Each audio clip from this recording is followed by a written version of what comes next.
ഓം ശാന്താകാരം ഭുജഗശയനം പത്മനാഭം സുരേശം വിശ്വാധാരം ഗഗനദൃശം മേഘവർണം ശുഭാംഗം ലക്ഷ്മീകാന്തം കമലനീനം യോഗവിധ്യാനഗമ്യം വന്ദേ വിഷ്ണും ഭവേകരം സർവലോകൈകനാഥം. ഓ നമോ ഭഗവതേ വാസുദേവായ. നമോ ഭഗവതേ വാസുദേവായ. ഓം ശ്രീകൃഷ്ണായ പരബ്രഹ്മണേ നമഃ. എല്ലാ സജ്ജനങ്ങൾക്കും ഗുരുവായൂരപ്പൻ്റെ നാമത്തിൽ സാഷ്ടാംഗ പ്രണാമം. ഭാഗവതം 11-ാമത്തെ സ്കന്ധം നമ്മൾ ഇന്ന് തുടങ്ങുകയാണ്. 1-ാമത്തെ അധ്യായം യദുവംശ ശാപമാണ്. ശ്രീശുകൻ പറയുന്നു, ഭഗവാൻ ശ്രീകൃഷ്ണൻ ബലരാമനോടും യാദവ സൈന്യത്തോടും കൂടി അധർമ്മികളായിരിക്കുന്ന രാജാക്കന്മാരെ സംഹരിച്ചു, ഭൂമിയുടെ ഭാരം തീർത്തു. ദുര്യോധനാദികൾ കള്ളച്ചൂത് പാഞ്ചാലിയുടെ തലമുടി പിടിച്ച് വലിച്ചിടച്ച് സഭയിൽ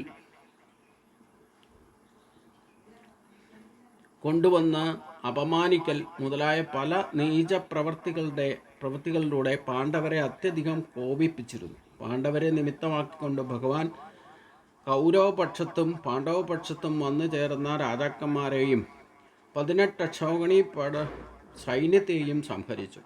ഭൂമി ഭാരഭൂതരായിരിക്കുന്ന അസംഖ്യം ദുഷ്ടരെ യാദവന്മാരെ കൊണ്ട് കൊല്ലിപ്പിക്കുകയും ചെയ്തു. അതിനുശേഷം അവിടെ നിന്ന് ചിന്തിച്ചു, ഇപ്പോൾ മറ്റുള്ളവരുടെ ദൃഷ്ടിയിൽ ഭൂഭാരം നശിച്ച് എങ്കിലും യാദവർ ബാക്കിയുണ്ടല്ലോ, അവരെ ആർക്കും പരാജയപ്പെടുത്താൻ കഴിയില്ല. എന്നെ ആശ്രയിച്ച അവരെ മറ്റാര് വിചാരിച്ചാലും കൊല്ലാനും സാധിക്കില്ല. യാദവരുടെ ഇടയിൽ കലഹമുണ്ടാക്കി അവരെ പരസ്പരം സംഹരിപ്പിക്കാം. അതിനുശേഷം എനിക്ക് സ്വധാമത്തിലേക്ക് മടങ്ങുകയും ചെയ്യാം. പരീക്ഷത്തെ സത്യസങ്കല്പനായിരിക്കുന്ന ഭഗവാൻ ഇങ്ങനെ നിശ്ചയിച്ച് ഒരു ബ്രാഹ്മണ ശാപവ്യാധേന യദുവംശത്തെ സംഹരിച്ചു. ഇവിടെ ഭഗവാൻ മായയെ ജയിച്ചിട്ടാണ് ജന്മമെടുക്കുന്നത് എന്ന് പറയുന്നു. അതേപോലെ തന്നെ ഒരു ജന്മമെടുത്ത് വന്നാൽ അതിൻ്റെ പരമമായ ലക്ഷ്യം എന്താണെന്നും അതെപ്രകാരം പൂർത്തീകരിക്കണമെന്നും ഓരോ ഘട്ടത്തിലും എന്തൊക്കെ ചെയ്യണമെന്നും ആരെയൊക്കെ സംഹരിക്കണമെന്നും ആരെയൊക്കെ രക്ഷിക്കണമെന്നും ഒക്കെ ഭഗവാന്റെ ശരിക്കും വ്യവസ്ഥിതി അനുസരിച്ചുകൊണ്ട് തന്നെ ഒരു പരിപാലന വ്യവസ്ഥയുടെ രീതിയിൽ തന്നെയാണ് ഭഗവാൻ ഉദ്ദേശലക്ഷ്യത്തോടു കൂടി വന്ന ഉദ്ദേശലക്ഷ്യം പൂർത്തീകരിച്ച് തിരിച്ചു പോകുക എന്നുള്ളതാണ്. അതായത് ഒരു ജന്മം എടുക്കുമ്പോൾ തന്നെ ആ ജന്മത്തിൽ എന്തൊക്കെ ചെയ്യണമെന്ന് കൃത്യമായിട്ട് പ്രീ പ്ലാനോട് കൂടിയാണ്, അതിനെപ്പറ്റി വിചാരം ചെയ്ത് ആത്മബോധത്തോടു കൂടിയാണ് ഭഗവാൻ മനുഷ്യ ജന്മം എടുത്തു വന്നതെന്നർത്ഥം. നമ്മളൊക്കെ എന്ന് പറഞ്ഞു കഴിഞ്ഞാൽ ഈ മായയിൽ പെട്ട് ജനിക്കുന്നത് കൊണ്ട് നമുക്ക് പ്രത്യേകിച്ച് പ്ലാനും ഇല്ലെങ്കിൽ എന്തൊക്കെ ചെയ്യണം, എന്തൊക്കെയാണ് കർമ്മങ്ങൾ ബാക്കിയുള്ളത് എന്നറിയാതെയാണ് നമ്മളൊക്കെ ജീവിക്കുന്നത്. യാദൃച്ഛികമായിട്ട് വന്ന് ഭവിക്കുന്ന സുഖദുഃഖങ്ങളും നമ്മളുടെ തന്നെ കർമ്മം കൊണ്ടോ അല്ലാതെയോ മറ്റുള്ളവരെ പരാതിപ്പെടുത്തിയും കുറ്റപ്പെടുത്തിയും ഒക്കെ ഇങ്ങനെ ജീവിതം ഓരോ നിമിഷവും നമ്മൾ വ്യാകുല ചിന്തയാലും ഇല്ലെങ്കിൽ പൂർവ്വജന്മ കർമ്മങ്ങളുടെ ആ ചിന്തകളാലും ഈ നിമിഷം എന്ത് നടക്കുന്നു, എന്ത് ചെയ്യണം എന്നുള്ള ബോധമില്ലാതെ പ്രവർത്തിക്കുന്നവരാണെന്നർത്ഥം. ഇതല്ല ശരിക്കും ഒരു മനുഷ്യജന്മത്തിൻ്റെ ഉദ്ദേശലക്ഷ്യം എന്തായിരിക്കണം എന്ന് കൃത്യമായിട്ട് ഭഗവാൻ കാണിച്ചു തരുന്നുണ്ടെന്നർത്ഥം. അപ്പം ഈ സൃഷ്ടിസ്ഥിതി ലയം എന്ന് പറയുന്ന 3 അവസ്ഥയും ചെയ്യിപ്പിക്കുന്നത് ആ പരമമായിരിക്കുന്ന ഭഗവാൻ തന്നെയാണ്. അതിൻ്റെ വ്യവസ്ഥിതി എങ്ങനെയാണ് പരികൽപ്പന ചെയ്തിരിക്കുന്നത്, അതെന്തുദ്ദേശ ലക്ഷ്യമാണ് എന്നുകൂടി ഇവിടെ ബോധവൽക്കരിക്കുന്നുണ്ട്. അതായത് പുരുഷാർത്ഥങ്ങളെ സാധിപ്പിക്കാനുള്ള ഒരു വ്യവസ്ഥിതിയൊക്കെ ഭഗവാൻ സൃഷ്ടിച്ചിട്ടുണ്ട്. അത് ധർമാധർമ്മ വിവേചനം ചെയ്തത് ധർമ്മത്തിന് ക്ഷതം വരാതെ കാത്തു സംരക്ഷിക്കുക എന്നുള്ളതാണ്. അതിൻ്റെ ഉദ്ദേശ ലക്ഷ്യത്തിലാണ് ധർമ്മക്ഷേത്രമാകുന്ന ശരീരം വരെ നമുക്ക് നൽകിയിരിക്കുന്നത്. പക്ഷേ ഭഗവാൻ ആ ശരീരത്തെ ഉപയോഗിച്ചുകൊണ്ട് തന്നെ ഇത്രയധികം കാര്യങ്ങൾ 125 വയസ്സ് വരെ ഒരു മനുഷ്യായുസ് എത്രമാത്രമാണ് സഫലമാക്കി തീർക്കാൻ സാധിക്കുക, അതെങ്ങനെയാണ് നിലനിർത്താൻ സാധിക്കുക. നമ്മളിപ്പോൾ ജാതകമൊക്കെ നോക്കുമ്പം ദശാസന്ധിയൊക്കെ ചിന്തിക്കുമ്പോൾ 120 വയസ്സുള്ളവരെയൊക്കെയാണ് ജ്യോത്സ്യന്മാർ വരെ കണക്കാക്കുക. അപ്പോൾ ഒരു മനുഷ്യായുസിൻ്റെ പരിധി എന്ന് പറയുന്നത് ഏത് കാലത്തായാലും 120 വയസ്സാണ്. ഭഗവാന്റെ 125 വയസ്സ്, ഭഗവാൻ 125 വയസ്സ് വരെ ആ ശരീരം എടുത്തു വന്നത്.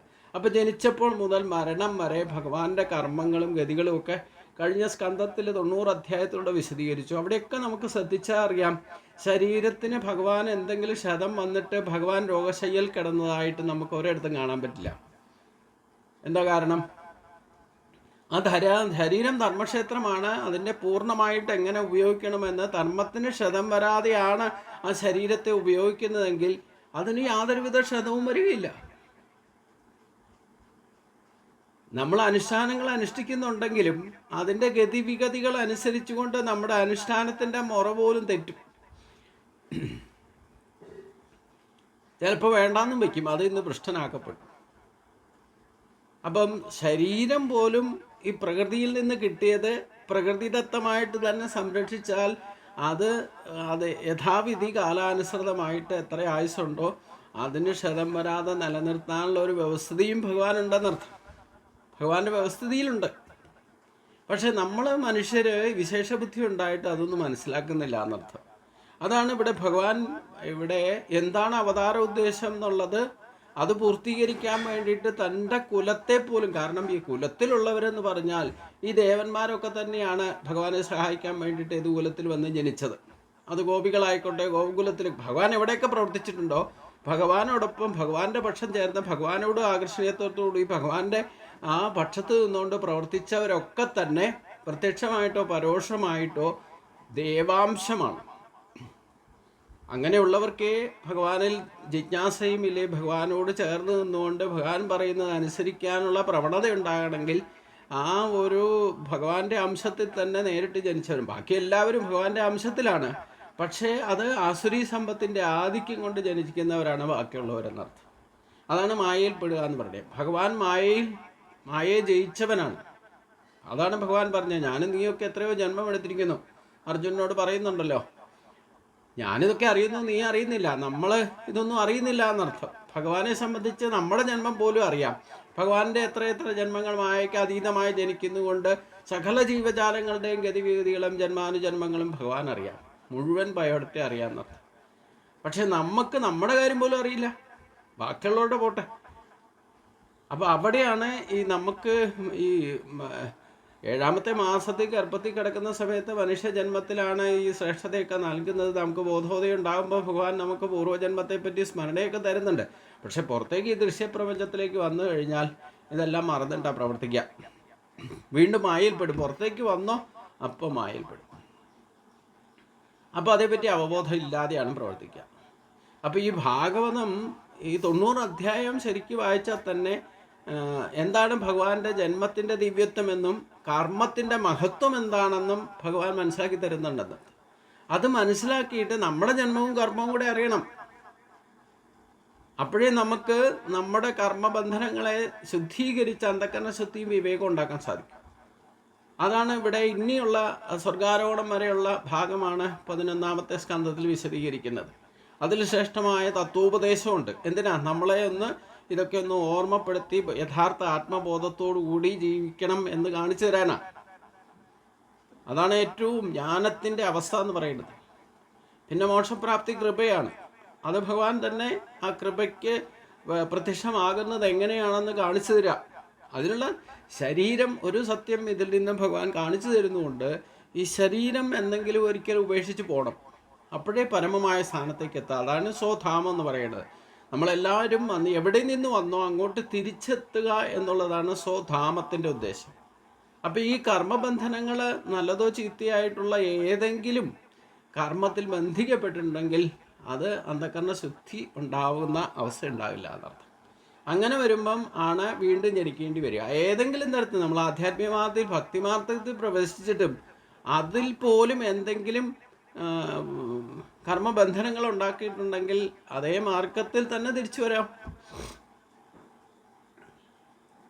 അതുകൂടെ ഭഗവാൻ പറയുന്നുണ്ടല്ലോ, എൻ്റെ യഥാർത്ഥ ഭക്തനായിട്ട് മാറിക്കഴിഞ്ഞാൽ അവനൊരിക്കലും നശിക്കാതെ ഭഗവാൻ തന്നെ കാത്തുകൊള്ളും. വിജയന്മാരുടെയൊക്കെ കഥ ശ്രദ്ധിച്ചാൽ അറിയാം. അവരൊക്കെ എത്രയോ തലത്തിൽ ഉയർന്ന ഈ പറയുന്ന മായയിൽ നിന്ന് ബന്ധമുണ്ടായിരുന്നതിനെയൊക്കെ വിമുക്തമാക്കിയിട്ട് 7ാമത്തെ സ്റ്റേജ് വരെ എത്തിയല്ല. പരലോകത്തിലെ 7ാമത്തെ സ്റ്റേജ് വരെ എത്തുക എന്ന് പറഞ്ഞാൽ വൈകുണ്ഠപ്രാപ്തിയുടെ തൊട്ടടുത്ത് വരെ. പക്ഷെ അവിടെയും ഈ ജന്മവാസനയാകുന്ന സ്വഭാവം ഇടാതിരുന്നത് കൊണ്ട് ഒരു അഹങ്കാരത്തിൻ്റെ ധ്വനി മനസ്സിൽ വിചാരിച്ചേ ഉള്ളൂ. അത് അതപ്പതിക്കാൻ ഇടവന്നു, താഴേക്ക് പതിച്ചു. അതും കൂടെ ശുദ്ധീകരിക്കാൻ വേണ്ടിയിട്ടാണ് വീണ്ടും 3 ജന്മങ്ങൾ ആസുരി ജന്മത്തിലേക്ക് തന്നെ പോയത്. അപ്പോൾ ഭഗവാന്റെ ശത്രുവായിട്ട് മാറി. എന്നിട്ടും ഭഗവാൻ അവരെ രക്ഷിച്ചു. ഇവിടെയാണ് നമേ ഭക്ത പ്രണസതി എന്ന് ഭഗവാൻ പറഞ്ഞതിൻ്റെ അർത്ഥം നമ്മൾ മനസ്സിലാക്കേണ്ടത് എന്നർത്ഥം. നമ്മൾ ഈ ജന്മവാസനകളെ ശുദ്ധീകരിക്കാൻ വേണ്ടിയിട്ട് ഭഗവാനെ പോലും മറന്നിട്ട് നമ്മൾ എന്തെങ്കിലും പ്രവൃത്തി ചെയ്താൽ പോലും അത് ശുദ്ധീകരണത്തിന് വേണ്ടിയിട്ടാണെന്ന് ഭഗവാൻ നന്നായിട്ട് അറിയാം. ആ ശുദ്ധീകരണം പൂർത്തിയാകുന്ന സമയത്ത് എപ്പോൾ പൂർത്തിയാകുന്നോ അപ്പോൾ ഭഗവാൻ തന്നിലേക്ക് ചേർത്തുകൊള്ളും. അപ്പോഴാണ് സ്വധാമത്തിലേക്ക് നമ്മൾ തിരിച്ചെത്തുന്നത്.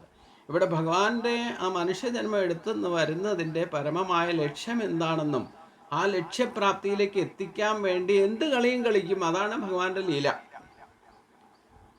ഇതേ പ്രശ്നങ്ങൾ തന്നെയാണ് നമ്മുടെ ജീവിതത്തിലും സംഭവിച്ചുകൊണ്ടിരിക്കുന്നത്. നമ്മൾ ഇന്നല്ലേ നാളെ ഭഗവാനിലേക്ക് എത്തണം. പക്ഷേ എത്ര ജന്മം കൊണ്ട് എത്തും? ഭഗവാൻ ഒരു ജന്മം കൊണ്ട് തന്നെ തൻ്റെ കർമ്മം പൂർത്തിയാക്കി എവിടെ നിന്ന് വന്നോ അങ്ങോട്ട് തിരിച്ചുപോയി. ഇത് മനുഷ്യന് പ്രാപ്യമാണെന്ന് കാണിച്ചു തരിക ചെയ്ത്. അവിടെയാണ് മനുഷ്യൻ്റെ പൂർണ്ണത. പക്ഷെ നമുക്കെന്താ കുഴപ്പമെന്ന് ചോദിച്ചു കഴിഞ്ഞാൽ, നമ്മൾ ഈ നിമിഷത്തിൽ എന്ത് നടക്കുന്നു എന്ന് ചിന്തിക്കില്ല. നമ്മളെന്താണ് അനുഭവിക്കുന്നത് ശ്രദ്ധിക്കില്ല. പഴയ കാര്യങ്ങളെ പറ്റി ചിന്തിക്കാൻ അത് ഓർമ്മ വരുമ്പോൾ തന്നെ നമ്മൾ ആ കാലത്തേക്ക് തിരിച്ചു പോവുക ചെയ്യുക. അപ്പോൾ പ്രസൻറ്റ് കണ്ടീഷനിൽ നിന്ന് അകന്നു. ഇനി നാളത്തെ കാര്യം ചിന്തിക്കാൻ പോയാലോ, അടുത്ത നിമിഷത്തെ കാര്യം ചിന്തിക്കാൻ പോയാലോ, ഇനി എന്താകുന്നുള്ള വ്യാകുലത വന്നാൽ അവിടെയും പ്രസൻറ്റ് കണ്ടീഷൻ മറക്കും. അതാണ് ഭഗവാൻ ഗീതയിൽ പറഞ്ഞ കർമ്മണോഹി ബോധവ്യം ബോധവ്യം ച വികർമ്മണാഹ. ഈ നിമിഷം നമ്മൾ എന്താണ് ചിന്തിക്കുന്നതെന്നും എന്താണ് ചിന്തിക്കാതിരിക്കുന്നത് എന്നും ബോധം ഉണ്ടായിരിക്കണം. എന്താണ് ചെയ്യുന്നതെന്നും എന്താണ് ചെയ്യാൻ പാടില്ലാത്തതെന്നും ഈ നിമിഷത്തിൻ്റെ പ്രാധാന്യം. ആ നിമിഷത്തിൽ വർത്തമാനകാലത്ത് നമ്മൾ ജീവിക്കുമ്പോഴാണ് നമ്മളിതൊക്കെ യഥാർത്ഥത്തിൽ അനുഭവിക്കുന്നുണ്ടോ ആസ്വദിക്കുന്നുണ്ടോ എന്നറിയാൻ പറ്റും. അപ്പോൾ നമ്മൾ ഭക്ഷണം കഴിക്കുമ്പോൾ വരെ ഇന്നത്തെ ട്രെൻഡ് അനുസരിച്ചുകൊണ്ട് മൊബൈലിൽ നോക്കിക്കൊണ്ടാണ് ഭക്ഷണം കഴിക്കുന്നതെങ്കിൽ ആ ഭക്ഷണം കഴിക്കുന്ന ഇഷ്ടമുള്ള ഭോഗമാണെങ്കിലും പോലും അത് ആസ്വദിച്ച് കഴിക്കാൻ പറ്റില്ല. എന്താ കാരണം? നമ്മൾ മറ്റൊന്നും ശ്രദ്ധിച്ചുകൊണ്ടാണ് ഒന്ന് ചെയ്യണേ. ഒരേ സമയത്ത് ഒരേ കാര്യം ചെയ്യാവുള്ളൂ എന്നാണ് ഭഗവാൻ പറയുന്നത്. എപ്പോഴും ശ്രദ്ധ പൂർണ്ണമായിട്ട് നിൽക്കൂ. പല കാര്യം ചെയ്യാനുള്ള കഴിവൊക്കെ മനുഷ്യനുണ്ട്. പക്ഷേ ഏതെങ്കിലും ഒന്നിൽ ശ്രദ്ധ വയ്ക്കണം. ഉറച്ച ബുദ്ധി ഇല്ലാത്തവനെ, വ്യാപരിക്കുന്ന ബുദ്ധി ഉള്ളവന് ഒരിക്കലും കർമ്മയോഗം പൂർത്തീകരിക്കാൻ സാധ്യമല്ല എന്ന് ഭഗവാൻ പറഞ്ഞിട്ടിരിക്കുന്നത്. അതുകൊണ്ട് എന്താണോ ചെയ്യുന്നത് അത് ശരിക്കും അനുഭവിച്ചുകൊണ്ട് ചെയ്യുക, ആസ്വദിച്ചുകൊണ്ട് ചെയ്യുക, അതിൻ്റെ അനുഭൂതി അനുഭവിക്കുക. അതാണ് ഉദ്ദേശിക്കുന്നത് എന്നർത്ഥം. അങ്ങനെ വരുമ്പോഴാണ് നമുക്ക് തലേ ദിവസത്തെയില്ലേ, കഴിഞ്ഞ കാര്യങ്ങളെ പറ്റിയില്ലേ, നാളത്തെ കാര്യം പറ്റി ഈ ചിന്തകളുടെ പരിസമാപ്തി ഉണ്ടാകണമെന്നുണ്ടെങ്കിൽ നമ്മൾ പ്രസൻറ്റ് കണ്ടീഷനിൽ അനുഭവിച്ചുകൊണ്ട് ജീവിക്കണം. എന്താണോ ഈ നിമിഷം എന്നുള്ളത് നമ്മൾ ശരിക്ക് മനസ്സിലാക്കിക്കൊണ്ട് ജീവിക്കണം. ഒരു നിമിഷം തന്നെ നമ്മൾ ധ്യാനത്തിലിരിക്കാൻ തന്നെ പറഞ്ഞു കഴിഞ്ഞാൽ നമ്മൾ ഈ എടുക്കുന്ന ശ്വാസവും നിശ്വാസവായുവിനെയും അതെങ്ങനെ പ്രകൃതിയാ നടക്കേണ്ടത് അങ്ങനെ തന്നെ നടന്നോട്ടില്ല. അതിൽ ഇൻ്റർഫെയർ ഒന്നും ചെയ്യണ്ട. ബലം പിടിച്ചിട്ട് ശ്വാസം എടുക്കുകയോ വിടുകയോ ഒന്നും ചെയ്യണ്ട. രമണ മഹർഷി പറയുന്ന പോലെ ഈ സാധനാബലം ഒന്നും ആവശ്യമില്ല. നിങ്ങൾ വെറുതെ സാക്ഷിഭാവത്തിൽ ഈ ശ്വാസഗതിയെ മാത്രം ശ്രദ്ധിച്ചിരിക്കൂ. അത് വന്നു പോയിക്കൊണ്ടേ. ഇതേപോലെ ഒരു ഭാവം അതിൽ ഉറച്ചാൽ ഈ ചിന്തകൾ അതേപോലെ വന്നു പോയിക്കൊണ്ടിരിക്കും. അതിൽ നമ്മൾ അത് ശ്രദ്ധിക്കുന്നില്ല എന്ന് കണ്ടാൽ പിന്നെ അതിൽ പ്രാധാന്യമില്ല, തന്നെ ഈ വരവ് നിൽക്കും. ഈ ശ്വാസഗതി അതുപോലെയാണ്. നമ്മൾ കൂടുതൽ ശ്രദ്ധിച്ച് സൈലൻ്റായിട്ട് അത് പ്രകൃത്യാ തന്നെ നടക്കുന്നത് പോലെ യഥാവിധി നടന്നുകൊണ്ടിരിക്കുന്നത് ശ്രദ്ധിച്ചിരുന്നാൽ അതിൻ്റെ താളക്രമം അനുസരിച്ച് അത് നടന്നുകൊള്ളും. അത് പതുക്കെ അടങ്ങി വളരെ സ്വസ്ഥമായിട്ട് അത് അനുഭവിച്ചറിയാൻ സാധിക്കും. ഈ ശ്വാസഗതിയെ നിയന്ത്രിക്കാൻ ഇല്ലെങ്കിൽ അതിനെ വീക്ഷിക്കാൻ സാധിക്കുന്ന ആൾക്ക് മനസ്സിൻ്റെ ഗതിവിഗതികളെയും വീക്ഷിക്കാൻ സാധിക്കും, മനസ്സിനെ നിയന്ത്രിക്കാൻ സാധിക്കും. ശ്വാസഗതി നമ്മുടെ നിയന്ത്രണത്തിലായാൽ അതേപോലെ മനസ്സും നിയന്ത്രണത്തിലാകും. നമ്മൾ വെറുതെ ഇരിക്കുമ്പോൾ മനസ്സടങ്ങിയിരിക്കില്ല. അപ്പോൾ പഴയ കാര്യവും പുതിയ കാര്യവും എന്തെങ്കിലുമൊക്കെ ചിന്തിച്ചുകൊണ്ടിരിക്കുക, എന്തെങ്കിലും ചിന്തകൾ ഇങ്ങനെ വരിക എന്നുള്ളത് മനസ്സിൻ്റെ സ്വഭാവമാണ്. പക്ഷേ നമ്മളത് ശ്രദ്ധിക്കാതായാലോ, നമ്മളിപ്പോൾ ഒരു കാര്യം ചെയ്തുകൊണ്ടിരിക്കുക, മറ്റാരും നമ്മളെ ശ്രദ്ധിക്കുന്നില്ല, നമ്മൾ ചെയ്യുന്ന കാര്യത്തിൽ മാത്രം ശ്രദ്ധ എന്നുണ്ടെങ്കിൽ നമ്മുടെ ശ്രദ്ധ വികലിക്കില്ല, അപ്പുറത്തേക്ക് ഇപ്പുറത്തേക്ക് ഒന്നും പോകില്ല. അതേസമയം നമുക്ക് ചില കാര്യങ്ങൾ ചെയ്തുകൊണ്ടിരിക്കുമ്പോൾ നമ്മളെ ആരെങ്കിലും ശ്രദ്ധിക്കുന്നുണ്ടോ എന്നുള്ള ചിന്ത വന്നാൽ അതനുസരിച്ചായിരിക്കും നമ്മൾ ചെയ്യുന്ന കർമ്മത്തിൽ പോലും ശ്രദ്ധ. ആരെങ്കിലും കണ്ടാൽ കേമാണ് ഇല്ലെങ്കിൽ ഞാൻ പറയുന്നത് കേൾക്കുന്നത് കേമമാണ്, എല്ലാവരും 10 പേര് കേട്ടോട്ടെ എന്നുള്ള ചിന്തയാലാണ് ചെയ്യുന്നതെങ്കിൽ നമ്മൾ അതനുസരിച്ചുകൊണ്ടായിരിക്കും ആ കർമ്മം ചെയ്യുക. അതേസമയം കേൾക്കുന്നവർ കേട്ടോട്ടെ, കേട്ടില്ല എന്നുള്ള നിലയിൽ നമ്മൾ ചെയ്യുന്ന കാര്യത്തിൽ പൂർണ്ണ ശ്രദ്ധയോടെ ചെയ്താൽ അതാണ് പെർഫെക്ഷൻ എന്ന് പറയുന്നത്. അതാണ് കർമ്മത്തിൻ്റെ പൂർണ്ണത എന്ന് പറയുന്നത്. അതേപോലെയാണ് അപ്പോൾ ഈ വ്യാപരിക്കുന്ന കഴിഞ്ഞു പോയതും ഇല്ലേ വരാൻ പോകുന്ന ചിന്തകളുടെ ഗതി കുറയും. ഇങ്ങനെ പതുക്കെ മനസ്സിൽ വന്നു പോകുന്ന ചിന്തകളും ഇല്ലാതെയാകുന്നർത്ഥം. ഒന്നിൽ മാത്രം ഉറച്ചു നിൽക്കുന്ന ഒരു മനസ്സായാൽ പിന്നെ അങ്ങോട്ടും ഇങ്ങോട്ടും പോകില്ല എന്നർത്ഥം. അതിനാണ് മനസ്സിൻ്റെ ഏകാഗ്രത എന്ന് പറയുന്നത്. അതിനാണ് ഈ മന്ത്രങ്ങൾ ജപിക്കുക അല്ലെങ്കിൽ ധ്യാനത്തിലിരിക്കുക. നമ്മൾ ആ മന്ത്രം ജപിക്കുമ്പോൾ ശരിക്കും ആ ശ്രദ്ധയോടെ അതിൻ്റെ അക്ഷരാങ്ങളിലും അതിൻ്റെ ലിറിക്സിലും അതിൻ്റെ അർത്ഥത്തിലും ഒക്കെ ചിന്തിച്ചുകൊണ്ട് ശ്രദ്ധയോടെ അത് ചെയ്യുകയാണെങ്കിൽ ആ സമയത്തെങ്കിലും മനസ്സ് അങ്ങോട്ടും ഇങ്ങോട്ടും ചാടിക്കളിക്കാതിരിക്കും. നമ്മൾ ഈ കാണാപ്പാഠം പഠിച്ചു കഴിഞ്ഞാൽ എന്താ കുഴപ്പമെന്ന് ചോദിച്ചു കഴിഞ്ഞാൽ യാന്ത്രികമായിട്ട് ഇത് ജപിച്ചുകൊണ്ടിരിക്കും, പക്ഷേ മനസ്സ് വേറെ എവിടെയെങ്കിലുമൊക്കെ അങ്ങോട്ടും ഇങ്ങോട്ടും ചാടിപ്പോകും. അതുകൊണ്ടാണ് എപ്പോഴും കാരണന്മാർ പറയണത് നമ്മൾ എന്ത് ചെയ്താലും എല്ലാ പുസ്തകം വെച്ചുകൊണ്ട് ചെയ്യണം. കാണാപ്പാഠം പഠിച്ചാൽ അത് അനുകരണ ഭാവത്തിൽ ഇങ്ങനെ മിഥ്യാബോധത്തിൽ ചെയ്തുകൊണ്ടിരിക്കും. നമ്മൾ പഠിച്ചു കഴിഞ്ഞാൽ പിന്നെ അത് ഓട്ടോമാറ്റിക്കായിട്ട് വരും. അതേസമയം പുസ്തകം നോക്കി ചെയ്യുമ്പോൾ ആ പുസ്തകത്തിൽ ഓരോ അക്ഷരം ശ്രദ്ധിച്ചുകൊണ്ട് ചെയ്യുമ്പോൾ അവിടെ ശ്രദ്ധ നിൽക്കും. അപ്പോൾ ഈ മനസ്സ് ചാടിപ്പോകാതിരിക്കും, അവിടെ ഇടയിലെ മറ്റ് ചിന്തകൾ വരാതിരിക്കും. ഇല്ലെങ്കിൽ നമ്മളിവിടെ ഇരിക്കും, ഇത് ചെയ്യുന്നുണ്ടാവും, പക്ഷെ മനസ്സിൽ മറ്റെന്തെങ്കിലും ചിന്ത കയറി വരും. ഇവിടേക്കാണ് ശ്രദ്ധിക്കേണ്ടത് എന്നർത്ഥം. അതുകൊണ്ട് ലോകത്തിലെ സകല സൗന്ദര്യങ്ങളെയും നിഷ്പ്രഭമാക്കി തീർക്കുന്ന സൗന്ദര്യമായിരുന്നു ഭഗവാന്റേത്. അങ്ങനെയുള്ള ശരീരലാവണ്യം കൊണ്ട് ഭഗവാൻ മനുഷ്യരുടെ കണ്ണുകളെ അപഹരിച്ചിരുന്നു. ഭഗവാനെ കണ്ട കണ്ണുകളെ കൊണ്ട് പ്രപഞ്ചത്തിലെ സൗന്ദര്യത്തെ ആസ്വദിക്കാൻ ആർക്കും തോന്നുന്നില്ല. ഉപദേശങ്ങളെ കൊണ്ട് അവയെ സ്മരിക്കുന്നവരുടെ ചിത്തത്തെയും ഹരിച്ചിരുന്നു. ഭഗവാന്റെ ഉപദേശം ഒരിക്കൽ കേട്ടുകഴിഞ്ഞാൽ പിന്നെ പ്രപഞ്ച വസ്തുക്കളെ ഒന്നും ഓർമ്മിക്കാൻ ചിത്തത്തിന് തോന്നുകയില്ല. അതാണ് ഭഗവാനെ സ്മരിച്ചുകൊണ്ടിരുന്ന ആൾക്ക്, പ്രസൻറ്റ് കണ്ടീഷനിൽ ഭഗവാനെ ശരിക്കും സ്മരിക്കുന്ന ആൾക്ക്, അത് അനുഭവിക്കുന്ന ആൾക്ക് മറ്റു വിഷയങ്ങളൊന്നും ചിന്ത കയറി വരില്ല എന്നർത്ഥം. അതാണ് ചിത്തത്തിന് ഓർമ്മിക്കാൻ ചിത്തത്തിന് മറ്റൊന്നിനെയും തോന്നുകയില്ല. ഭഗവാനെ വിചാരിച്ചുകൊണ്ടിരിക്കുന്ന ആൾക്ക് മറ്റൊന്ന് വിചാരിക്കാൻ തോന്നുകയില്ല. തൻ്റെ പാതാരബിന്ദങ്ങളെ കൊണ്ട് അവയെ കാണുന്നവരുടെ കർമ്മങ്ങളെയും ഭഗവാൻ തന്നെ അപഹരിക്കും. ഭഗവത് പാതാരബിന്ദങ്ങളുടെ സൗന്ദര്യം ആസ്വദിക്കുന്നവർ ഭക്തിഭാവം കൊണ്ട് ശരീരത്തെ മറന്നിരിക്കും. അപ്പോൾ ദേഹബോധം പോലും വിട്ടിരിക്കണം എന്നാണ് ഇവിടെ സൂചിപ്പിക്കുന്നത് എന്നർത്ഥം. പിന്നെ അവർക്ക് കർമ്മങ്ങളൊന്നും ചെയ്യാൻ സാധിച്ചിരുന്നില്ല എന്ന് പറയുന്നു. പൂതനാമോക്ഷം മുതലായ ഓരോ ലീലകളിൽ തൻ്റെ കീർത്തിയെ ലോകം മുഴുവൻ വ്യാപിപ്പിച്ചു. ഈ ലീലകളെ കേൾക്കാൻ കീർത്തിക്കൽ, സ്മരിക്കൽ എന്നിവ കൊണ്ട് ഭക്തി വളർന്ന് മനുഷ്യൻ അജ്ഞാനത്തെ കടന്നുകൊള്ളുമെന്ന് വിശ്വാസം വന്നതിനാൽ ഭഗവാൻ തന്നെ തൻ്റെ പരമധാമത്തിലേക്ക് എഴുന്നള്ളുകയും ചെയ്തു. അപ്പോൾ ഈ പറയുന്ന ജന്മോദ്ദേശ ലക്ഷ്യം പൂർത്തീകരിച്ചിട്ട് ഇനി എൻ്റെ ഈ പറയപ്പെട്ട ദിവ്യമായ ജന്മത്തെയും കർമ്മത്തെയും പറ്റി മനുഷ്യൻ ചിന്തിച്ച് സ്മരിച്ച് കീർത്തിച്ച് ഭക്തി വളർന്ന് ആ മനുഷ്യൻ അജ്ഞാനത്തെ കടന്നുകൊള്ളുമെന്ന് ബോധ്യം വന്ന ഭഗവാൻ സ്വധാമത്തിലേക്ക് പോയി എന്നാണ് പറയുന്നത്. അപ്പം ജന്മോദ്ദേശം എന്തായിരുന്നു? അതുകൊണ്ടാണ് ഭഗവാൻ ഗീതയിലും പറയുന്നത്, ജന്മകർമ്മജമേ ദിവ്യമേവം യോ വേത്തി തത്വതാ തെക്വ ദേഹം പുനർജന്മ നൈതി മാ വേദിസോ അർജുന എന്ന് പറഞ്ഞു. എൻ്റെ ദിവ്യമായ ജന്മവും എൻ്റെ കർമ്മവും താത്വികമായിട്ട് ആര് മനസ്സിലാക്കുന്നുവോ അവന് പുനർജന്മം ഉണ്ടാകില്ല എന്ന് പറഞ്ഞാൽ, ഭഗവാന്റെ ഈ കഥ നിരന്തരം സ്മരിക്കുകയും കീർത്തിക്കുകയും ഒക്കെ ചെയ്യുന്നവർക്ക് അവരവരുടെ പറ്റിയുള്ള ആത്മബോധം ഉണ്ടാകും. കർമ്മബന്ധനങ്ങൾ എന്തൊക്കെയാണെന്നുള്ളത് തിരിച്ചറിയും. കുറേയൊക്കെ തിരിച്ചറിയാതെ തന്നെ ഭക്തി വളർന്നിട്ട് ഈ അജ്ഞാനം കൊണ്ട് ചെയ്തു വച്ചിരിക്കുന്ന കർമ്മങ്ങളൊക്കെ ശുദ്ധീകരിക്കും. പൂർവ്വജന്മാർജിതമായ കർമ്മബന്ധനങ്ങളെ ഓട്ടോമാറ്റിക്കായിട്ട് തന്നെ അത് ശുദ്ധീകരിക്കപ്പെടും. അപ്പോൾ ആത്മബോധം ഉണ്ടാകും. അപ്പോൾ അതിൽ ഭക്തി വളർന്നിട്ട് അജ്ഞാനത്തിൻ്റെ ആ തിമരം പൂർണ്ണമായിട്ടും ഇല്ലാതെയായ അഥവാ ഭഗവാന്റെ കൃപ ലഭിച്ചു കഴിയുമ്പം ഭഗവത് ധാമത്തിലേക്ക് എത്താനുള്ള യോഗ്യതയായിട്ട് അത് മാറും. തന്മയീഭാവം വന്നു കഴിഞ്ഞാൽ പിന്നെ ഭഗവാനും നമ്മൾ യാതൊരു ഭക്തനും ഭഗവാൻ തമ്മിൽ യാതൊരു അന്തരവും ഇല്ലാതെ ഭഗവാനിലേക്ക് ലയിക്കാൻ യോഗ്യത നേടുന്ന അവസ്ഥ അതാണ്. അതുവരെ ഉള്ളതാണ് ഈ പറയുന്ന സാധനാബലവും. അതിനുള്ള സാധനാബലത്തിന് എന്ത് ചെയ്യണമെന്നും കൂടി ഭഗവാൻ ഇവിടെ സൂചിപ്പിക്കുന്നുണ്ട്. എന്നെ കീർത്തിക്കൽ, എന്നെ സ്മരിക്കൽ എന്നിവ കൊണ്ട് ഭക്തി വളർന്ന ആ മനുഷ്യൻ അജ്ഞാനത്തിൻ്റെ തിമരത്തിൽ നിന്ന് സംസാര ബന്ധനത്തിലേക്ക് മുക്തിയായി സ്വധാമത്തിലേക്ക് തിരിച്ചു. ഭഗവാൻ പോകുന്നുണ്ടെങ്കിൽ നമ്മൾ സ്വധാമത്തിലേക്ക് ചെല്ലും. നമ്മുടെ സ്വധാമം എന്ന് പറഞ്ഞാൽ ഭഗവാൻ വരെ എത്തുക. ഭഗവാനെ സംബന്ധിച്ചിടത്തോളം വൈകുണ്ഠമാണ് ഭഗവാന്റെ സ്വധാമം എന്ന് പറയുന്നത്. അപ്പോൾ ഭഗവാനിലേക്ക് ലയിച്ചു കഴിഞ്ഞാൽ പിന്നെ ഭഗവാനും ഭക്തനും ഒന്നായി കഴിഞ്ഞാൽ പിന്നെ അവിടെ വ്യത്യസ്ത ഭാവമില്ലല്ലോ. ഭഗവാന്റെ ആ തന്മയ ഭാവത്തിലേക്ക് നമ്മൾ ലയിച്ച് പിന്നെ ഒരു ജന്മമില്ലാത്ത അവസ്ഥയിലേക്ക് എത്തും. പരീക്ഷത്ത് മഹാരാജാവ് വീണ്ടും ഇത്രയും പറഞ്ഞു കഴിഞ്ഞപ്പോൾ ചോദിച്ചു, യാദവർ ബ്രാഹ്മണ ഭക്തരും ദാനശീലരും മഹാത്മകളെ സേവിക്കുന്നവരും ശ്രീകൃഷ്ണനെ സ്മരിച്ചുകൊണ്ട് ജീവിക്കുന്നവരും അല്ലേ? അവർക്കെങ്ങനെയാണ് ബ്രാഹ്മണശാപം വന്ന് ഭവിച്ചത്? ശ്രീശുകൻ മറുപടി പറഞ്ഞു, സർവാംഗസുന്ദരനായിരിക്കുന്ന ശരീരത്തെ സ്വീകരിച്ചുകൊണ്ടും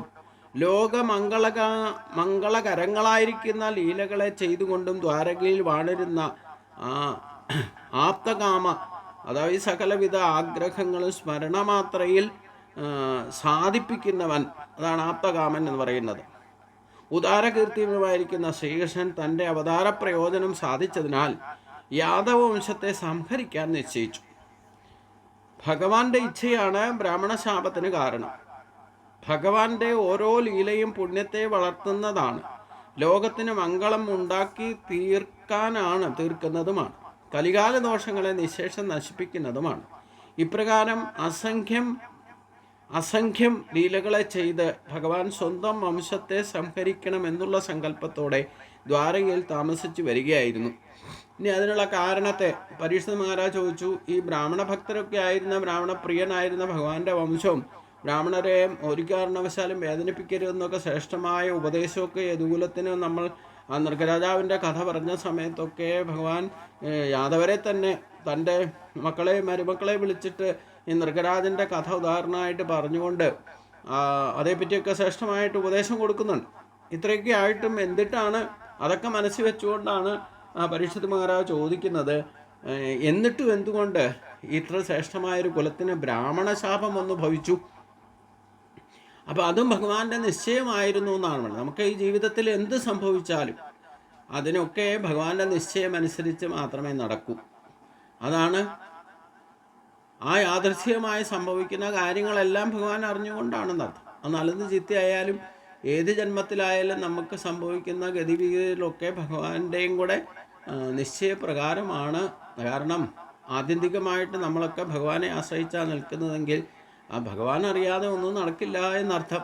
അത് നമ്മുടെ ജീവിതത്തിൽ നല്ലതായാലും സുഖമായാലും ദുഃഖമായാലും ലാഭമായാലും നഷ്ടമായാലും എല്ലാം ഭഗവത് കൃപയാണെന്ന് മനസ്സിലാക്കിക്കണം. അപ്പോൾ അതിനുള്ള കാരണത്തെ പരീക്ഷിത് മഹാരാജാവ് ചോദിച്ചതുകൊണ്ട് ശ്രീശുകൻ പറയുകയാണ്, ഭഗവാൻ ഈ ദ്വാരകയിലുള്ളവരെ എല്ലാം സംഹരിക്കണം എന്ന് നിശ്ചയിച്ചു. ദ്വാരകയിൽ അങ്ങനെ നിശ്ചയിച്ച് താമസിച്ച് വരികയായിരുന്നു. അപ്പോൾ അതിൻ്റെ കാരണം എന്താ? എല്ലാ ദേവന്മാരാണ് ഭഗവാനെ സഹായിക്കാൻ വേണ്ടിയിട്ട് ഭഗവാന്റെ ഒപ്പം വന്ന് ജനിച്ചിരിക്കുന്നത്. അപ്പോൾ യദുകുലത്തിലുള്ളവരെ തിരിച്ചയച്ചിട്ട് വേണം ഭഗവാനും പോകാനും എന്നർത്ഥം. നമ്മുടെ കൂടെ വന്നവരെ അവരവരുടെ യഥാർത്ഥ സ്ഥാനങ്ങളിൽ എത്തിക്കുക എന്നുള്ളതും കൊണ്ടുപോയവരുടെ ഉത്തരവാദിത്തമാണ്. അതുകൊണ്ടാണ് ഭഗവാൻ ദേവന്മാരെയൊക്കെ തന്നോടൊപ്പം വന്ന് ജനിക്കണമെന്ന് ആവശ്യപ്പെട്ടിരുന്നു. അവർ വന്ന് ജനിച്ചു. അപ്പോൾ ഇതോടുകൂടി ഭഗവാൻ പോകുന്നതിന് മുമ്പ് തന്നെ ഇവരെയൊക്കെ യഥാർത്ഥ സ്ഥാനങ്ങളിലേക്ക് തിരിച്ചയക്കണം എന്ന് നിശ്ചയിച്ചു എന്ന് സാരം. ഒരു ദിവസം അതിവിശിഷ്ടരായിരിക്കുന്ന ചില മഹർഷിമാർ ദ്വാരകയിൽ ഭഗവാനെ കാണാൻ വന്നു. ഭഗവത് ദർശനം സാധിച്ച അവർ മടങ്ങിപ്പോകുന്ന വഴിക്ക് കുറച്ചു ദിവസം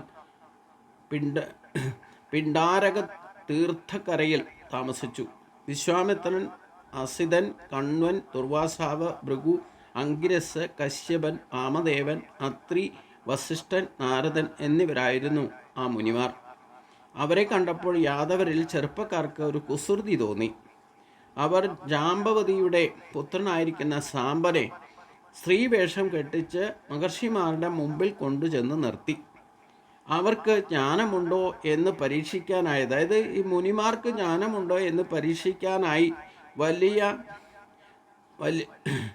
വലിയ വിനയഭാവം അഭിനയിച്ചുകൊണ്ട് ഇപ്രകാരം മുനിമാരോട് ചോദിച്ചു, അല്ലയോ ബ്രാഹ്മണശ്രേഷ്ഠരെ, ഈ പാപം സ്ത്രീ ഗർഭിണിയാണ്. ഒരു പുത്രനുണ്ടായാൽ കൊള്ളാമെന്ന് ആഗ്രഹിക്കുന്നവളാണ് ഇവള്. നിങ്ങളോട് നേരിട്ട് ചോദിക്കാൻ ഇവൾക്ക് ലജ്ജയാണ്.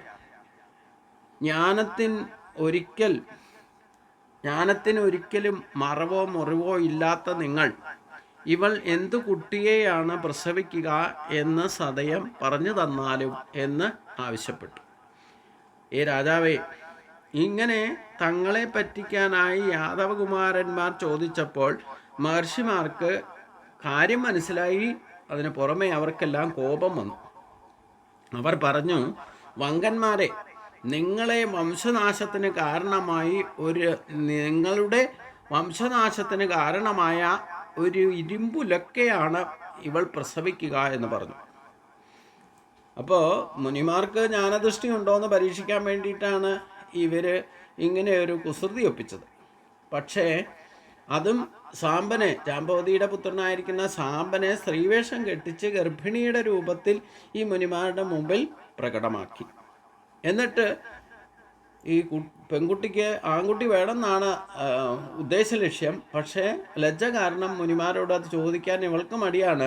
അതുകൊണ്ട് അവൾക്ക് വേണ്ടിയിട്ട് ഞങ്ങൾ ചോദിക്കുന്നു, ഇവൾ പ്രസവിക്കുന്നത് ആൺകുട്ടി ആയിരിക്കുമോ പെൺകുട്ടി ആയിരിക്കുമോ എന്ന് ഈ യാദവശ്രേഷ്ഠർ ബ്രാഹ്മണരോട് ചോദിച്ചു. അപ്പോൾ ഇവർക്ക് കാര്യം അല്ലാതെ തന്നെ മനസ്സിലായി, ഇത് നിങ്ങളുടെ വംശനാശത്തിന് കാരണമായിരിക്കുന്ന ഒരു ഇരുമ്പുലക്കിയായിരിക്കും ഇവൾ പ്രസവിക്കുക എന്ന് ഈ മുനിമാർ പ്രവചിച്ചു. ഇങ്ങനെ പറഞ്ഞു മഹർഷിമാർ പോവുകയും ചെയ്തു. ശാപം കേട്ട യാദവ യുവാക്കൾ വിഷണ്ണരായി തീർന്നു. സാമ്പൻ്റെ സ്ത്രീവേഷം അഴിച്ചു നോക്കിയപ്പോൾ ഒരു ഇരുമ്പുലക്ക കാണുകയും ചെയ്തു. അവർ പരസ്പരം പറഞ്ഞു, നിർഭാഗ്യവാന്മാരായ നമ്മൾ എന്ത് വഷളത്തരമാണ് കാണിച്ചത്. നമ്മളെപ്പറ്റി ജനങ്ങൾ ഇനി എന്താണ് പറയുക? ഇങ്ങനെ വിചാരിച്ച് കുമാരന്മാർ ഇരുമ്പുലക്കിയുമെടുത്ത് രാജസദസ്സിൽ ചെന്നു. ഇങ്ങനെയുള്ള ചില അബദ്ധങ്ങൾക്ക് മനുഷ്യർക്ക് പറ്റും. മറ്റൊരാളെ പരീക്ഷിക്കാൻ വേണ്ടിയിട്ട്, ഇല്ലെങ്കിൽ അവരുടെ ജ്ഞാനത്തെ പരീക്ഷിക്കാൻ വേണ്ടിയിട്ട് ചില വങ്കത്തരങ്ങളൊക്കെ നമ്മുടെ ഇടയിൽ തന്നെ ഭക്തർ തന്നെ ചെയ്യും. ചിലപ്പോൾ അത് അവർക്ക് തന്നെ വിനയായി ഭവിക്കുകയും ചെയ്യും. അപ്പോൾ അങ്ങനെ അതുകൊണ്ട് ഇനി എങ്ങനെ ഈ പ്രശ്നത്തിന് പരിഹാരം? ഏതായാലും സംഭവിച്ചു കഴിഞ്ഞു. മുനിമാർ പറഞ്ഞ പോലെ തന്നെ സാമ്പൻ്റെ വേഷം അഴിച്ചു നോക്കിക്കഴിഞ്ഞപ്പോൾ ആ ഇരുമ്പുലക്ക തന്നെ കാണുകയും ചെയ്തു. എന്നിട്ട് ആ ഇരുമ്പുലക്കയുമായിട്ട് പരിഹാരം അന്വേഷിച്ച് രാജസദസ്സിലേക്ക് ചെന്നു. രാജസദസ്സിൽ എല്ലാ യാദവന്മാരുടെ സാന്നിധ്യത്തിൽ രാജാവിൻ്റെ മുമ്പിൽ ഇരുമ്പുലക്ക വെച്ചു നടന്ന സംഗതികൾ പറഞ്ഞു. ബ്രാഹ്മണശാപം പാഴായി തീരില്ലെന്ന് ബോധ്യമുള്ളവരും ഇരുമ്പുലക്ക കണ്ടവരുമായിരിക്കുന്ന യാദവർ ഭയപരവശരായി തീർന്നു. ഉഗ്രസേന മഹാരാജാവ് ഇരുമ്പുലക്ക രാവി പൊടിച്ച് സമുദ്രത്തിൽ കലക്കിപ്പിച്ചു. രാമാൻ പറ്റാത്ത ഒരു ചെറിയ കഷ്ണം ബാക്കി വന്നു. യാദവന്മാർ അതിനെ സമുദ്രത്തിലേക്ക് വലിച്ചെറിഞ്ഞു. ഈ രാജസദസ്സിൽ എപ്പോൾ രാജസദസ് കൂടിയാലും ശ്രീകൃഷ്ണൻ അവിടെ സാധാരണ സന്നിഹിതനാകാനുണ്ട്. പക്ഷേ ഈ സംഭവം നടക്കുമ്പോൾ ശ്രീകൃഷ്ണൻ അവിടെ ഇല്ലായിരുന്നു. ശ്രീകൃഷ്ണൻ സ്വയം ഇതെല്ലാം മനസ്സിലാക്കിക്കൊണ്ട് മറിഞ്ഞിരുന്നതാണ്. എന്തായാലും ഈ സമയത്ത് ശ്രീകൃഷ്ണൻ അറിയാതെ തന്നെ ഇതിങ്ങനെ ചെയ്യണം എന്ന് ഇവർ നിശ്ചയിക്കുകയും ചെയ്തു. അതിൻ്റെ പ്രതിഫലമായിട്ടാണ് ഭഗവാൻ അവിടെ പ്രത്യക്ഷപ്പെടാതിരുന്നത്. ഭഗവാനെ എപ്പോഴും സ്മരിച്ചാൽ മാത്രമേ ഉള്ളൂ, അവഗണിച്ചാൽ ഭഗവാൻ അവിടെ പ്രത്യക്ഷമാകാറില്ല എന്ന് ഇതിനു മുമ്പും ചൂതുകളി സമയത്തും യുധിഷ്ഠിരനോട് പറയുന്നുണ്ട്. എന്തുകൊണ്ട് സഹായിച്ചില്ല എന്ന് പറയുമ്പോൾ, ആരാണോ എന്നെ സ്മരിച്ചത് അവരെ ഞാൻ സഹായിച്ചു, നിങ്ങളാരും എന്നെ സ്മരിച്ചുമില്ല.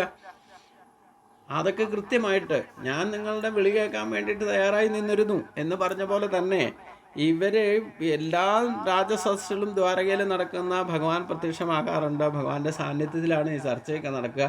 പക്ഷേ ഈ യദുകുലനാശത്തിന് കാരണമായിരിക്കുന്ന ഇരുമ്പുലക്ക ബ്രാഹ്മണശാപത്താൽ കൈവന്നപ്പോൾ അതേപ്പറ്റി എന്താണ് പരിഹാരം എന്ന് അന്വേഷിക്കുന്ന സമയത്ത് ഭഗവാനെ ആരും സ്മരിച്ചുമില്ല. ഭഗവാൻ അവിടെ ഉണ്ടോ ഇല്ലെങ്കിൽ ഭഗവാൻ അറിയാതെ എന്ത് ചെയ്യണം എന്ന് ആലോചിക്കുക കൂടെ ചെയ്തു. അവിടെയാണ് യാദവന്മാർക്ക്, സാധാരണ മനുഷ്യർക്കുണ്ടാകുന്ന സംഭവമാണ്, മനുഷ്യരുടെ സ്വഭാവം ഇതുപോലെയൊക്കെ തന്നെ. എന്തെങ്കിലുമൊക്കെ കുസൃതി ഒപ്പിക്കും, മങ്കത്തരം ഒപ്പിക്കും. എന്നിട്ട് അതിൻ്റെ പരിണാമം അനുഭവിക്കുന്ന സമയത്താണ് അയ്യോ ചെയ്ത് തെറ്റായി എന്നുള്ളത് തോന്നല. അത് തോന്നുമ്പം മറ്റാരും അറിയാതെ കഴിച്ചു കൂട്ടാനും കൂടെ ശ്രമിക്കും. ഇങ്ങനെ ഒരു സംഭവം കുസൃതി ഒപ്പിച്ചിട്ടാണ് നടന്നതെങ്കിൽ അത് മറ്റാരെയും അറിയിക്കാതെ ഇരിക്കാനും കൂടെ ശ്രദ്ധിക്കും. ഇതൊക്കെ മനുഷ്യൻ്റെ സ്വഭാവമാണ്. എന്തായാലും ഉഗ്രസേന മഹാരാജാവ് എത്രയും വേഗം ഈ ഇരുമ്പുലക്ക രാഗിപ്പൊടിച്ച് അത് സമുദ്രത്തിൽ കലക്കാൻ നിശ്ചയിച്ച് അതിനുള്ളത് ഏർപ്പാട് ചെയ്തു. പക്ഷേ എത്ര രാഗിയാലും ഒരു കഷ്ണം ബാക്കി വരും. അതും കടലിൽ കൊണ്ട് എറിഞ്ഞു. ഇത്രയൊന്നും ചിന്തിച്ചില്ല. ഏതായാലും ആ കഷ്ണം ഒരു മത്സ്യം വിഴുങ്ങി. എന്തോ തിന്നാനുള്ള വസ്തുവാണ് അതെന്ന് കരുതി ആ ഇരുമ്പ് കഷ്ണം ഒരു മത്സ്യം വിഴുങ്ങി. രാവിപ്പിടിച്ച സമുദ്രത്തിന് കലക്കിയ ഇരുമ്പുലക്ക പൊടികൾ തിരമാലകളാൽ കരയ്ക്ക് അടിച്ചു കയറി എന്ന് മാത്രമല്ല, അവ പ്രഭാസ തീർത്ഥക്കരയിൽ ഏരകം എന്ന് പറയുന്ന പുല്ലുകളായിട്ട് മുളച്ചു പൊങ്ങി. ഇരുമ്പ് കഷ്ണം വിഴുങ്ങിയ മത്സ്യത്തെ ഒരു മുക്കുവൻ പിടിച്ചു. അതിൻ്റെ വയറ്റിൽ നിന്ന് കിട്ടിയ ഈ ഇരുമ്പ് കഷ്ണം മുക്കുവൻ ജര എന്നൊരു കാട്ടാളന് കൊണ്ടു കൊടുത്തു. കാട്ടാളൻ അതുകൊണ്ട് ഒരു ശരമുണ്ടാക്കി അതിൻ്റെ തലയ്ക്കൽ മൂർച്ഛകയായിക്കൊണ്ട് ഈ ഇരുമ്പ് കഷ്ണം വെച്ചു പിടിപ്പിച്ചു. ഇങ്ങനെ യാദവവംശ സംഹാരത്തിന് വേണ്ട എല്ലാ ഒരുക്കങ്ങളും ഭഗവാന്റെ ഇച്ഛയാൽ തന്നെ പൂർത്തിയായി. ഭഗവാൻ കൃഷ്ണൻ ഇതെല്ലാം അറിഞ്ഞിരുന്നു. ഇവരിങ്ങനെയൊക്കെ ചെയ്യുന്നതൊക്കെ ഭഗവാൻ അറിഞ്ഞിരുന്നു. അവിടുന്ന് സർവശക്തനാണ്. വേണമെങ്കിൽ ശാപം മാറ്റി തീർക്കാമായിരുന്നു. അത് ചെയ്തില്ല. കാലസ്വരൂപിയായിരിക്കുന്ന ഭഗവാൻ യാദവ വംശനാശത്തെ അനുമോദിക്കുകയാണ് ചെയ്തത്. അപ്പോൾ ഭഗവാൻ നമ്മൾ ഈ കർമ്മബന്ധനങ്ങളൊക്കെ അന്ധകരണ ശുദ്ധി നേടിയാൽ എവിടെ ഈ ലോകത്ത് പ്രത്യേകിച്ചും നമ്മുടെ കുലത്തിലോ നമ്മുടെ കുടുംബത്തിലോ എന്തെങ്കിലും സംഭവിക്കാനുണ്ടെന്നുണ്ടെങ്കിൽ അതിൻ്റെ ഗതിവിഗതികളൊക്കെ ഇരിക്കുന്നിടത്തിരുന്നോട്ട് മറ്റാരും അറിയാതെ മനസ്സിലാക്കാൻ സാധിക്കും. ആത്മബോധ തലത്തിലേക്ക് ഉയർന്നാൽ മതി എന്നർത്ഥം. അതുകൊണ്ടാണ് ഭഗവാൻ ഇങ്ങനെയൊക്കെ കാണിച്ചു തരുന്നത്. ഇവിടെ സംഭവിച്ച കാര്യമൊക്കെ ഭഗവാനെ ഒഴിവാക്കിക്കൊണ്ട് ഇവർ ചില കാര്യങ്ങൾ തീരുമാനിച്ചു. ഉഗ്രസേന മുത്തശ്ശൻ പോലും അതൊന്നും ഭഗവാനെ അറിയിക്കാതെ രഹസ്യമായിട്ട് നല്ല പരിഹാരമൊക്കെ ചെയ്യാൻ നിശ്ചയിച്ചതും അത് എത്രമാത്രം പ്രാബല്യത്തിൽ വന്നു, എന്തൊക്കെയാണ് സംഭവിച്ചത്, അതിൻ്റെ ഗതി എന്താണെന്നൊക്കെ ഭഗവാൻ ഇരിക്കുന്നിടത്ത് ഇരുന്നുകൊണ്ടൊക്കെ ദിവ്യദൃഷ്ടിയിൽ കണ്ടു എന്നർത്ഥം. ഇതെല്ലാം മനസ്സിലാക്കി അതിന് ഭഗവാന് വേണമെന്നുണ്ട് ഈ പരിഹാരം ചെയ്യാമായിരുന്നു. പക്ഷേ ഭഗവാൻ ഈ നടന്ന സംഭവങ്ങളെയൊക്കെ അനുമോദിക്കുകയാണ് ചെയ്തത് എന്ന ഭാവത്തിൽ പുഞ്ചിരി തൂകിക്കൊണ്ടിരുന്നു എന്ന് പറഞ്ഞുകൊണ്ടാണ് ഈ അധ്യായം സമർപ്പിക്കപ്പെടുന്നത്. ഇതിൻ്റെ അടുത്ത ഭാഗം നമുക്ക് അടുത്ത അധ്യായത്തിൽ ചിന്തിക്കാം. ഇങ്ങനെ യഥാർത്ഥത്തിൽ നമ്മുടെ കുലനാശമോ ഇല്ലെങ്കിൽ നമ്മുടെ തന്നെ നാശമോ കാരണം ഉണ്ടാക്കുന്നത് നമ്മൾ തന്നെയാണ്. ഭഗവാൻ അതിനെയൊക്കെ കർമ്മബന്ധനത്തിൽ നിന്ന് മുക്തി നേടാനുള്ള മാർഗമായിക്കൊണ്ട് അതിനെയൊക്കെ സന്തോഷത്തോടെ അനുമോദിക്കുകയാണ് ചെയ്യുക. നമ്മൾ നല്ലത് ചെയ്താലും ചീത്ത ചെയ്താലും ആരെങ്കിലും വന്നിച്ചാലും നിന്ദിച്ചാലും ഒന്നും ഭഗവാൻ ഒരേ ഭാവത്തിൽ പ്രസന്നചിത്തനായിട്ടിരിക്കും. കാരണം എന്താ, നമ്മുടെ കർമ്മബന്ധനങ്ങളെ ഏതെങ്കിലും വിധത്തിൽ തീർക്കാനുള്ള വഴിയൊക്കെ നമ്മൾ തന്നെ കണ്ടെത്തിക്കോളും. അതാണ് പ്രകൃതിയുടെ നിയമം. അതാണ് ഇവിടെ സൂചിപ്പിക്കുന്നത് എന്നർത്ഥം.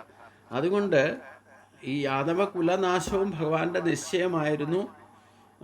നമ്മുടെ ഓരോരുത്തരുടെയും ഗതിവിഗതികൾ സംഭവിക്കുന്നത് ഭഗവാനെ സ്മരിച്ചുകൊണ്ടാണ് നമ്മൾ ജീവിക്കുന്നതെങ്കിൽ പോലും നമ്മുടെ അന്ധകരണ ശുദ്ധിയും വിവേകവും നമുക്ക് ഉണ്ടാക്കി തരാൻ വേണ്ടിയിട്ട് പലവിധ സഹകാരി കാരണങ്ങളെ കൊണ്ടുണ്ടാകുന്ന അനുഭവം സുഖദുഃഖങ്ങൾക്കും ലാഭനഷ്ടങ്ങൾക്കും ജയവിജയങ്ങൾക്കും എന്ന് മാത്രമല്ല അനുജന്മങ്ങൾക്ക് വരെ കാരണമായിത്തീരും.